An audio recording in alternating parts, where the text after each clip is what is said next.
자, 안녕하십니까. 20년의 주식뉴스 공장 7월 24일 화요일 마감 브리핑을 시작을 하도록 하겠습니다.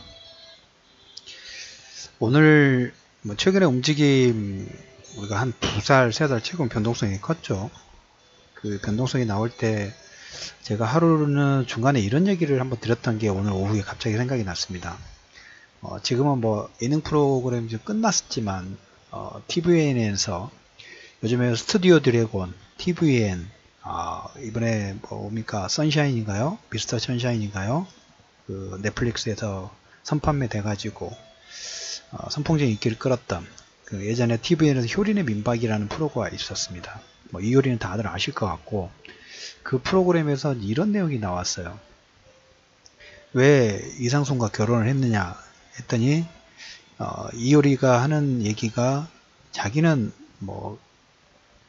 급등했다가 급락, 그러니까 이 심적인 급등락 부분이 워낙 급등 나왔다가 기분이 너무 좋았다가 급격하게 나빴다가 이렇게 마음의 변화가 큰데 이상순을 보고 있으면 별로 무덤덤, 그러니까 우리가 말하면 주가가 평균 보합선에서 계속 유지가 되고 있는 거예요. 그러니까 이효리 혼자 10 올라왔다 10 떨어졌다 계속 업앤등락 하고 있는데 이상순은 보합에서 가만히 있다 보니까 어느 순간에도 자기가 이 보합선에 근접하는 심적 평온이 조금씩 유지가 되는 마음이 있어서 결혼을 했다라는 얘기를 오늘 인터뷰에서 제가 본 것 같습니다.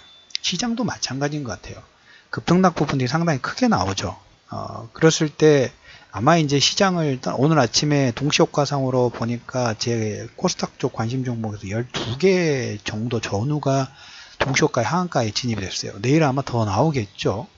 그런 와중에 외국인들과 기관은 땡큐 하다시피 물량을 확 받아버렸어요. 어제 제가 마감 브리핑에서 이런 얘기를 드렸습니다.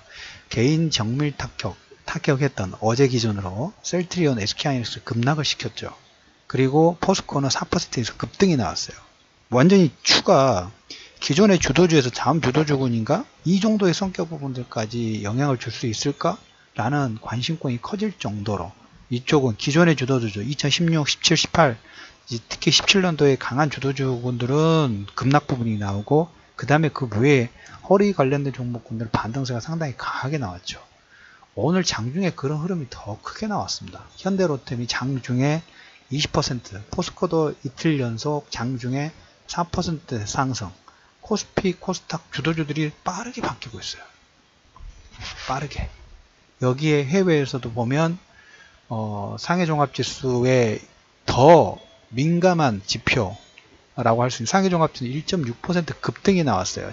이번주 지난주에 제가 상해종합지수 2% 급등 나왔다는 얘기를 드리면서 글로벌 지표상으로 문제가 없는데 우리나라만 그러네요. 그러니까 이상순처럼 보합선에서 가만히 있으면 이 글로벌 전체적으로 보면 그렇게 움직임이 없는데 우리나라가 할 수 있는 이효리만 상승 하락 부분들을 꼬리가 몸통 흔들면서 거래 없이 흔들다 보니까 개인 투자자들은 그런 걸 어떻게 보면 경험치 부분들이 조금 작다 보니까 물론 주가가 장대 음봉이 나오니까 기분이 나쁘죠. 그리고 긍정적으로 보일 수가 없다고 생각을 합니다.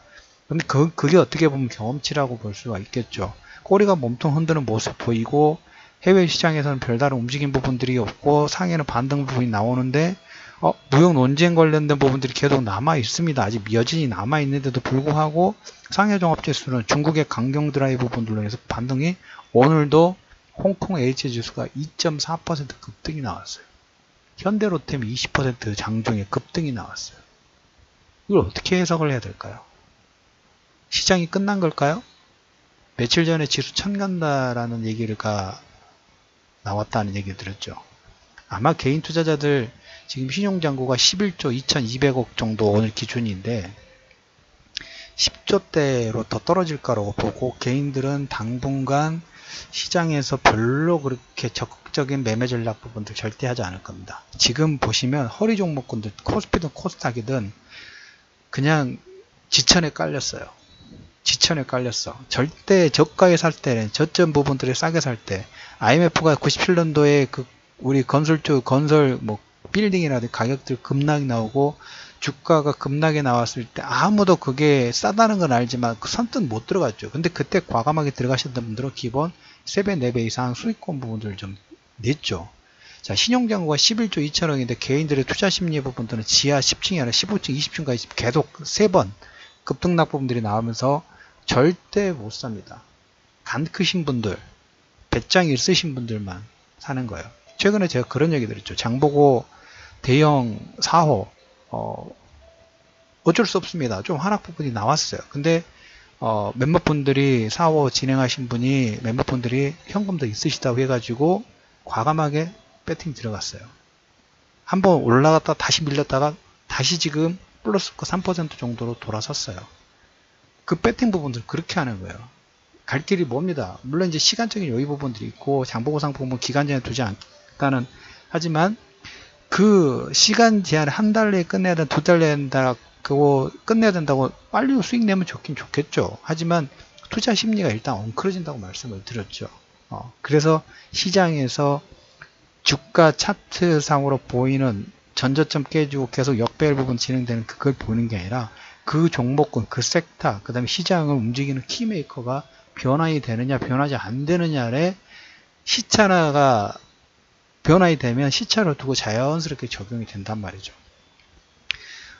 시장이 이제 워낙 뒤숭숭하다 보니까 어떤 분이 이제 이런 질문을 주셨어요. 올해 그 코스닥, 코스피, 특히 이 전체적인 시종 부분, 금액 부분에서 개인들의 투자 금액 자체가 상당히 공격적으로 들어왔다. 이건 어떻게 해석을 해야 될까? 질문 잘 주셨어요. 올해 그 내용 부분들을 보면 올해 2018년도 지금 7월이죠. 개인들의 매수 금액이 9조 5,600억입니다. 작년에는 한 2조 정도 줄었어요. 외국인과 기관이 한 4조 정도. 근데 이 대부분의 거의 제가 뭐 이 금액의 한 7, 80%는 다 삼성전자라고 봐요. 삼성전자니 아니요, 셀트리온이나 이쪽 그 바이오 쪽, 특히 삼성전자 액분 다음부터 개인 투자자들이 1차적으로 봤을 때 삼성전자 쪽에 액분 다음에 거의 미친 듯이 들어갔어요. 미친 듯이 4만원, 3만원이니까 싸잖아요. 싸니까 미수 풀 진행 부분들을 하면서 공격적으로 들어가는 게 종목군의 특징 부분들이고, 두 번째로 볼 부분이 올해 개인 투자자들이 이제 9조 5천억 정도죠. 9조대인데 이걸 제가 한번 분석을 좀 해보도록 볼게요. 지금 신용잔고가 11조, 작년 그러니까 불과 한 석 달 아니요, 작년 한 5월 정도, 작년 5월 6월 이때가 올해 5월 그러니까 석 달 전에 올해 신용잔고가 최고치가 찍었을 때 12조 4천억이에요. 개인들의 신용잔고입니다. 개인들의 신용잔고가 12조 4천억이에요. 근데 올해 매수 들어왔던 전체적인 개인 투자자들 금액이 9조 원대죠. 이거와 같이 동반 상승하는 거예요. 자, 그러면 2018년도인데 3년만 한번 돌이켜 볼게요. 3년 전 2015년도 1월 기준으로 제가 신용잔고를 체크를 해봤더니 얼마냐면 지금 11조대죠. 5조대예요. 2016년 3월이 신용잔고가 6조 원대입니다. 그 다음에 작년부터 그러니까 2년 전 2017년하고 2018년부터 신용이 거의 더블 이상 탁 뛰어요. 그러니까 2016년에 6조 원대 신용잔고가 2017년 8조 원대, 그 다음에 2018년도에 이제 10조 원 이렇게 넘어가요. 12조까지 올라가요. 그러면 뭡니까? 2015년 1월에 5조 2천억대인데 이게 거의 250% 이상 급증 부분들이 나오죠. 그러니까 주가가 상승 부분들이 나와서 예전에도 비슷한 사례 부분들이 있었다고 말씀드렸죠. 작년과 재작년 코스닥, 코스피 지수가 신고가 부분 나오니까 개인 투자자들이 일단 조금 전에 말했던 신용잔고 물량 부분들을 급증시켰고 거기 삼성전자에 집중되는 모습들을 보였고, 두 번째로 2017년도, 특히 2018년도 전후에 신고가 파동 부분들이 나오면서 개인들이 가장 말 뭐냐면 펀드 환매 부분들을 많이 했어요. 펀드 환매를 해가지고 뭘 했냐면 신고가 간에 직접 투자해 볼까? 라고 직접 투자 들어오면서 뭐 했나요? 처음에는 조금은 좀 벌었어요. 왜? 계속 주가 부분이 탄력성이 있으니까. 근데 지금 박스권이 계속 진행되다 보니까 어떻게 되나요? 신용으로 풀배팅 들어가면서 박스권 상단에서는 풀, 그 다음에 박스권 하단에서는 손절. 예전에 제가 시종 관련된 부분에서 이 박스권이 1년 동안 진행됐을 때도 똑같아요. 2007년도, 2008년도 리먼 사태 이후에 주가 지수가 급락이 나온 다음에 한 단계 레벨업 부분들이 진행이 되자 1000포인트 이하로 빠졌다가 한 단계 올라오니까 개인 투자자들이 그때 뭘 했냐면 주가가 2000일 때 펀드 환매 부분, 펀드를 맡겼다가 주가가 1000까지 빠졌으니까 펀드 매니저들 쟤들 뭐 하는 거야? 걔들한테 맡겨봤자 필요 없네? 라는 관점 부분에서 1차 반등 부분이 나오니까 개인들이 그때 뭘 하냐? 펀드 환매를 합니다. 왜? 자기들이 직접 투자를 하기 위해서. 그 직접 투자가 들어오는 금액 부분들이 체크가 되는 모습 속에서 한 1년 정도 박스권이 움직여요. 그때 제가 한 3번 정도 강조를 해드렸죠. 박스권 상단에서 정확하게 풀 부팅이 들어오고 박스권 안에서 풀 매도 부분들이 몇 번, 한 3번 정도 진행되다 보니까 계좌가 최소 3분의 2에서 반토막 이상이 다 나가 떨어져 버렸다 말씀드렸죠. 그걸 딱 보고 그 이후로 쭉 주가 상승 부분이 나왔어요. 지금도 비슷해요. 항상 이건 반복돼요. 정확하게 뭐 1월 1일 기준으로 1월 3일이 아니라 그냥 시장의 흐름 부분들 보면 이 역사 부분들은 그때 내용을 만드는 요건이라는 매크로라든지 어떤 하락을 만들었던 요건 자체는 바뀌죠. 2008년도 그때 박스권일 때는 유럽의 신용 리스크, 그 다음에 두바이 사태, 미국의 신용 등급 하락 이런 내용 지금보다 어떻게 보면 더 큰 내용이에요. 지금 무역 논쟁 관련된 부분들에서 뭐 500억 달러냐 2천억 달러냐 이걸 여러분 보는 게 최근에 보셨으니까 변동성이 큰 것 같죠. 근데 여러분들 보세요. 유럽 신용 리스크예요. 두바이가 손들어 버렸어요. 모터리름. 그 다음에 미국의 신용 등급 부분들이 급락 부분들이 나왔어요. 그게 큰가요? 지금 꽤 큰가요? 저는 그걸 다 경험을 해봤기 때문에 알죠. 앞에 게 훨씬 크죠. 지금 어떻게 보면 그거하고 단순 비교를 한다고 하면 무용전쟁 500억 우습죠. 왜? 이것은 어떻게 보면 서로 어떻게 보면 좀 더 파일을 가기 위해서 서로 싸우는 거죠. 근데 저것은 신용 리스크란 말이에요. 신용 리스크는 전체 시장에 영향을 주는 그런 내용인데 그 내용하고 지금 내용하고는 판 자체가 틀리죠. 또 근데 개인들의 투자 심리는 비슷하게 진행됩니다. 박스권적 진행되니까 이제 지친 거예요. 작년에는 주가가 신고가 나가니까 더 올라가나? 펀드는 일단 환매해 놓고 현금을 일단 갖고 있다 보니까 주가가 삼성전자, 하이닉스 좋아, 바이오 좀 좋아. 그래서 이 금액 가지고 조금씩 발 들어다 보니까 이제 왕창 들어가기로 신용 그런 데서 삼성전자가 액분해 가지고 더 싸졌네 라고 이제 광폭 매매 부분 들이하고 바이오 쪽 물량 거에 대해서 나는 또 사 하고 물량 부분들 계속 그쪽에 투입 부분들이죠. 근데 여러분들 작년 7월부터 제가 말씀드렸던 기조 부분들 하나는 뭡니까? 계속 그거죠. IT 바이오마다 허리 종목군 사자. 허리 종목군 갖고 있어야 된다. 허리 종목군. 지금 변동사항이 없어요. 물론 잔파동 부분들이 있을 수 있죠. 대마불사 한꺼번에 꽉 끼지는 않아요. 근데 제가 여러분들 화두를 던졌던 게 IT 쪽 실적 좋다. 정망치도 좋다. 4차 산업용에서 더 갈 거라고 본다. 하지만 작년 3분기, 4분기만큼 그 이상의 어닝 서프라이즈를 보여줄 수 있을까? 그러니까 산업 업황 부분에서의 어떤 긍정적인 추정치 부분은 플러스 알파를 주더라도 실적이 그걸 넘어서야 되는데 너무 단기간에 넘어설 수 있을까? 한번 오버슈팅 부분들이 나왔는데 거기에 대해서 제가 퀘스천이 든다고 말씀드렸죠. 그럴 바엔 차라리 밑에 종목군에서 계속 매매를 하자 해서 그때 집중적으로 말씀드린 게 포스코였죠. 오늘 이틀 연속 포스코가 4% 급등이 나왔습니다. 홍콩 같은 경우에 상해 종합지수 같은 경우에 우리가 어제 그제 그런 얘기 드렸죠. 무역 논쟁에서 500억 달러에서 지금 2천억 얘기 나왔다가 2천억에서 어참 5천억 때려버려 하고 있는데 이제 이번 주에 첫 번째 500억 달러 중에서 2차분 160억 달러 공청회 인지 진행한다고 말씀드렸죠. 그리고 2천억 달러의 공청회는 다음 달 말이에요. 그래서 9월 달에 실행할까 말까 하는데 지금 첫 번째 얘기했던 500억 달러 중에 160억 달러도 이제 공청회 하는데 8월 달에도 2천억 달러든 5천억 달러든 간에 그런 내용들이 나오고 있는데도 불구하고 중국 상해 종합지수가 올라가면 안 된다니까요. 그러니까 여러분들은 어떻게 보면 다 나와 있는 내용이죠. 2천억 달러 때리면 어떡하지, 5천억 달러 때리면 어떡하지라는 불안심리 부분들이 작년 사드가 더 커지면 어떨까지 계속 불안심리를 자극할 때 극점 찍었습니다. 요건 이제 반대로 보셔야 됩니다. 서서히 그쪽 종목권들 매수하셔야 됩니다. 관심권 두셔야 됩니다. 하고 똑같아요. 근데 지금 손도 손은 안 나가죠. 그러니까 마이너스권일 땐 손이 안 나가는 장대 양봉 나오면서 손이 과감하게 들어가는 거예요. 그게 어떻게 보면 지금 작년, 올해 개인들의 전체 투자 금액 자체가 9조 원대 진입되는 큰 거름 부분들 하는 신용이 일단 커졌어요.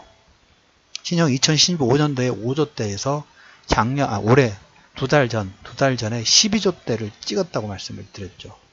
11조, 10조 또 깨야 돼요. 10조 이상 넘어가면 약간 오버슈팅이에요. 예전에 5조, 6조 원대 비하면 지금 어떻게 엄청나게 많아진 거죠. 그래서 신용 물량 부분들은 개인들이 투자 심리는 지하 20층으로 지금 떨어져 있고 신용 물량 내일 또 털리겠죠. 그런 와중에도 보면 지금 허리 종목군들, 불과 남북 경협 관련된 허리 종목군들 경협의 가능성이 확대되는 오늘 현대로템이 장중이 거의 20%, 현대건설, 포스코 다시 돌아왔죠.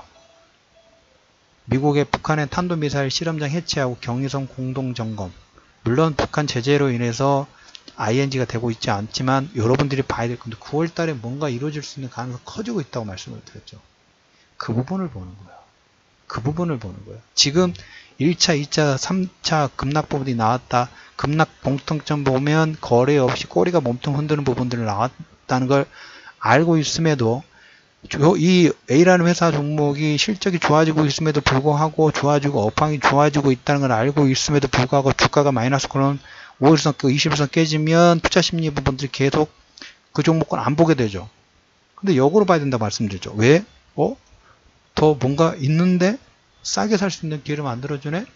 라는 관점에서 보셔야 돼요. 외국인은 이제 그걸 보기 시작하는 거죠. 외국인 입장에서는 우리나라는 쉽게 3조, 4조 정도 쉽게 왔다 갔다 할 수 있어요. 핵심 키보드 부분들은 원화가 강세에서 환차익 부분이 나올 수 있느냐 없느냐 이게 본다고 말씀을 좀 드렸죠. 불과 우리가 이제 4월 달에 여러분들한테 계속 말씀드렸던 게 남북 경협 이 부분이 우리나라의 보호막이 될 수 있다는 얘기 드렸어요. 1차적인 보호막이 됐다가 불과 한 2달 정도 사이에 이 논쟁 부분들이 잠깐 진행되다 보니까 약간 보호막이 옅어졌죠. 보호막이 없어진 게 아니에요. 이건 앞으로도 제 개인적으로 가장 원하는 사안 중 하나입니다. 남북 경협이 우리나라를 체질을 바꿀 수 있는 마지막 찬스? 아니, 마지막 찬스라는 보다 절대 놓치지 말아야 될 찬스예요. 절대예요. 제가 본 개인적인 관점에서는. 그래서 그런 종목군들이 현대로템이나 포스코라든지 저 허리 관련된 종목군들이 움직임들이 나오기 시작한다는 겁니다. 자, 오늘 7월 24일 마감 브리핑에서 정리를 해두면 외국인들은 이제 3분기에 환차익 부분들이 들어올 수 있는가? 룸이 많이 생겼다고 말씀을 드렸죠. 그 부분 원화가 약세에서 강세로 전환될 수 있는 가능성이 배팅할 수 있는 가능성이 크고 오늘 중국이 홍콩 지수가 2% 정도 재정정책하고 부양책 기대감 부분들이 상승을 하고 있죠. 무역 논쟁이 되는데도 불구하고 중국의 작년에 디레버리징을 해놨기 때문에 여유가 좀 생긴 거예요. 그 여유를 지금 푼다고 보시면 돼요. 재정정책하고 부양책 기대감 부분들이 상승을 하고 있다면 우리나라 지수 자체도 거기에 반응할 수 있는 룸 자체가 더 커지고 있다. 개인들의 투자 심리는 마이너스 지하 20층. 외국인들은 차익했던 걸 전환을 해볼까? 그 와중에 중국은 부양책 기대감에 홍콩 지수, 상해 종합 지수가 최근 2%, 그 다음 1%도 홍콩 H지수는 거의 3%에 근접하는 상승을 이뤄내고 있습니다. 그러면 여러분들의 선택은 어디쯤 부분들을 봐야 될까요? 전저점, 5일선, 거래 없이 빠진 거 별로 신경 쓸 게 아니에요. 본질을 여러분들이 계속 유지하실 필요가 있다는 얘기를 드리면서 7월 24일 이슈맨의 주식 뉴스 공장 마감 브리핑 분들을 마무리하도록 하겠으며 주변에 많은 공유, 그 다음에 좋아요, 클릭 부탁드리면서 마무리하도록 하겠습니다.